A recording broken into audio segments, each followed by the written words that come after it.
Alors comme vous le savez, Grove dispose d'une position réellement de leader mondial sur le marché des RT. Ce que nous avons voulu avec cette machine, c'est d'avoir une machine vraiment adaptée au marché italien, d'abord par sa taille, puisque nous manquions d'une machine dans la classe des 45-50 tonnes de capacité qui avait justement ce châssis qui était à moins de 3 mètres, ce qui était indispensable pour le marché européen. Ensuite, elle est innovante parce que c'est un des premiers RT que nous sortons dans cette classe avec une flèche dotée de la technologie Mégaform, ces flèches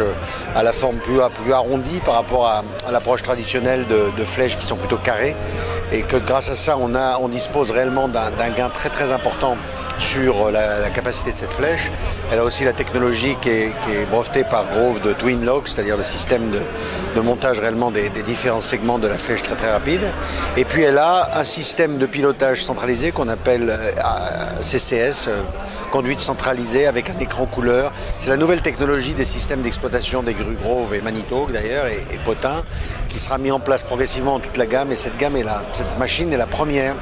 à avoir cette technologie CCS qui sera, nous l'espérons, vraiment un plus pour l'opérateur avec des joysticks, des écrans tactiles, des choses qu'on trouve aujourd'hui par exemple dans les automobiles de luxe, et qui est montée sur cette machine, quand même une machine d'entrée de gamme,